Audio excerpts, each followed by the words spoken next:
এই রকম ধরনের খাবার বাঙালিদের সামনে দিলে তাদের আর ওয়েট লস চ্যালেঞ্জটা কমপ্লিট কি সম্ভব? আজকের দিনটা আমি আমার ওয়েট আপডেট দিয়েই শুরু করলাম।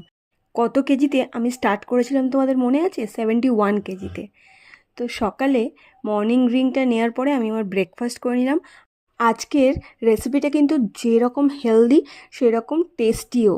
আর রেসিপিটা কিন্তু আমার পেজে দেওয়া রয়েছে, তোমরা কিন্তু চেক আউট করতে পারো।